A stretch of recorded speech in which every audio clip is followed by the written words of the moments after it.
It was recording while he was over here. Okay. That's fine. Okay, summary. You're a medical assistant and receive a call from a patient's parent regarding an upcoming food challenge. You look at the last progress note from the provider and read the patient is coming in for a food challenge to fish. What information can you provide to the patient? I'm sorry, I get shy with the camera. Okay, so before the challenge, we would stop the antihistamines for 5 to 7 days. Have your child eat a small breakfast 2 hours before the appointment, and please plan to arrive 15 to 20 minutes early. And you will have to bring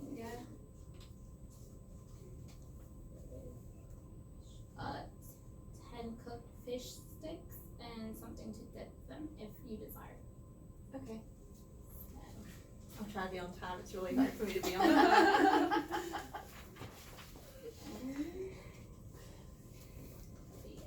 Okay, great. Mhm. Important things to remember: stopping the antihistamines 5 to 7 days prior. Maybe bring some entertainment, water, and an EpiPen. But good job. That's great. Perfect. You're welcome. And tell them to stay home if they're sick. And Yeah. both EpiPen. You know what, you might already And said, I date. can't remember if you said this, but remind them that if you're talking to them Make sure before, the that'll date be a is long. not- Oh, the date, yeah. So like, be prepared to be here in about 4 hours. Yeah. Don't bring food for the Yeah. kids. Alright, you want me to go? Mhm. Alright. Christy, you're a nurse that had just placed a panel of tree nut allergens on a 12-year-old patient's forearms. You measure the results as peanut 7x10 wheel, positive flare. English walnut, negative. Cashew 2x2 wheel, negative flare. Almond, negative. What is implicated in the results? What patient education should be delivered? How are you going to deliver this education? So first, I guess I can just pretend like you're my patient. So what your results tell me is that you are positive to peanut. Okay. So you're gonna want to still avoid all peanuts and foods that have peanut in them. The good news is this time you were negative to cashew. Don't eat cashew still until we talk to the provider because we might have to do a food challenge to cashew. So we're also gonna go over EpiPen teaching because you're gonna need to carry your EpiPen with you Okay. at all times. Okay. Are you familiar with how to use the EpiPen? I am. I've never given it to myself, or I've never let my parent give it to me. Okay, well, I've just felt that a couple times. so I'm gonna use, I have a sheet that I'm gonna give to you that you can put on your fridge at home. You can put it in your purse, so you'll have it with you at all times. Can I see yours? So first we're gonna go over, do you have the other one? Yeah. You have the one with the symptoms? Mm. First, we're gonna go over when you're gonna use the EpiPen, Okay. and then we're gonna go over how to use it. Okay. Okay?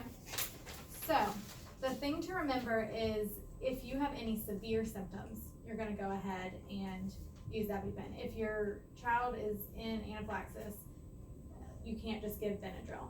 Okay. They're gonna need Epi as a life-saving medication. So severe symptoms include things like shortness of breath, if they feel dizzy, like they're gonna pass out, if they have a lot of swelling, if they have hives all over their body, also if they throw up multiple times. Okay.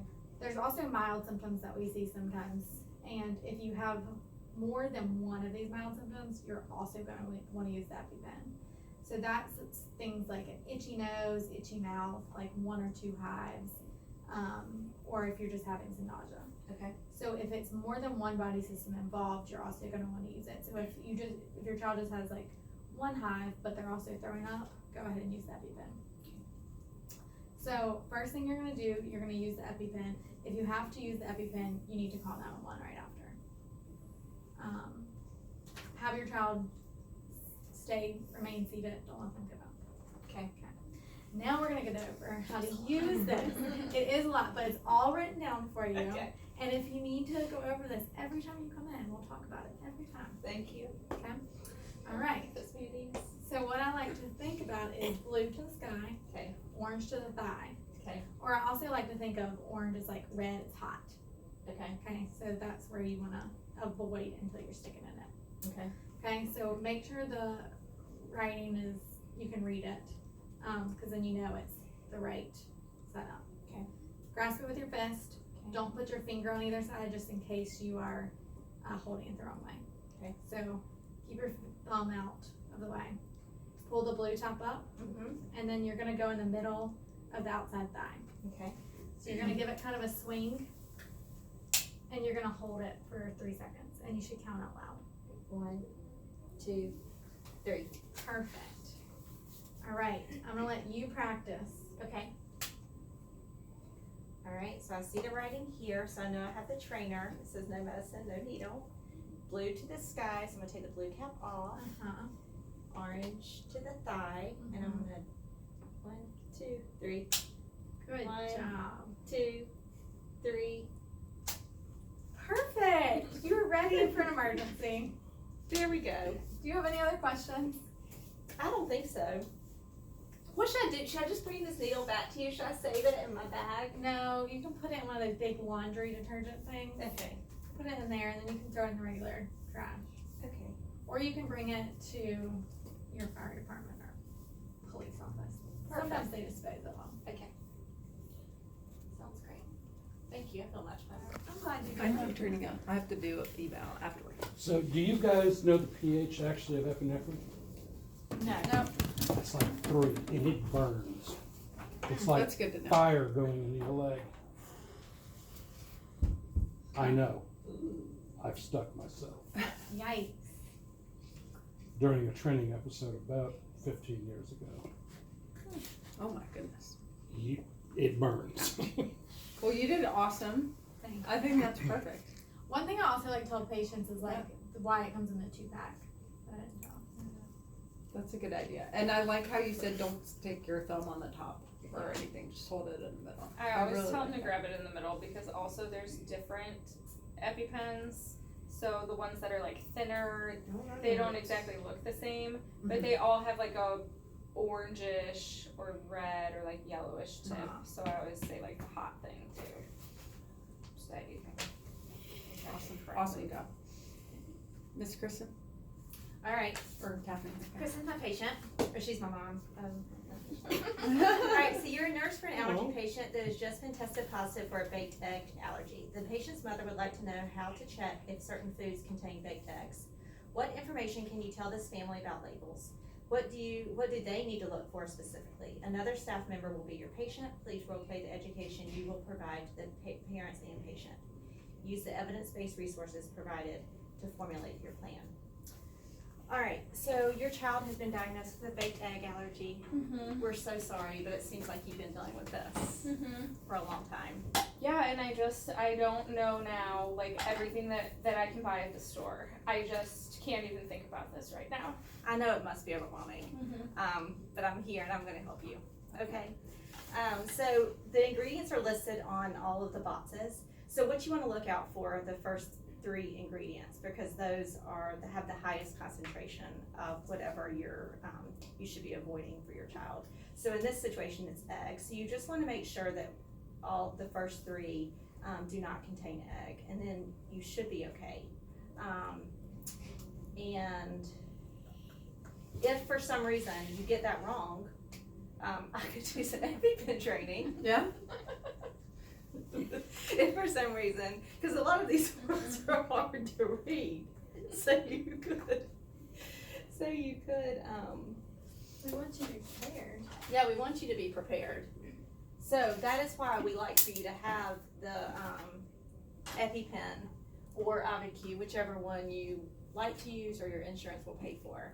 And I feel like we've done this a lot, but you're going to, it's based on your child's weight, so once they get old enough, greater than 20 kilograms, we'll give them the regular one. But right now, they should be getting the green one. And this one's great because it does not contain any medicine. So the top is the blue, and the real one will have a blue cap as well, and you're gonna take that off. Blue is to the sky, orange is to the thigh. You're gonna hold it just like you would, this. I'm trying to think what else you hold like this. And you would take the blue cap off, And then your goal is to hit the muscle that's here on the great muscle in your thigh, and you're gonna do the outermost portion of that. And you're gonna inject and hold for 3 seconds. And if you ever had to use it, you may feel really nervous, so if you want to do, just think the longer side of 3 seconds. 1, 2, 3, and then pull it out, and the needle will retract, and you'll be good to go. If you had to, if the vomiting, wheezing, any of you have 3 symptoms, we would give them all that. Then you would give the EpiPen. If they're just having an itchy nose, if you just notice like one rash, if you notice like one cough, you can start with the antihistamine, and then we'll give you the dose to give. And then if it doesn't subside, you can go ahead and give the EpiPen or the Auvi-Q. Awesome. Thank you so much. Right. One thing I forgot to mention, if a label says may contain, milk or egg or whatever, Dr. Brand says he's just pretty safe about it and just avoid this. Okay. This food. Thank you. Yeah. Sometimes That's you very see helpful. food labels say that. You guys did great. Thanks for coming today. Give yourselves a round of applause. No, the food label stuff was helpful. I didn't You know did that. awesome. Good.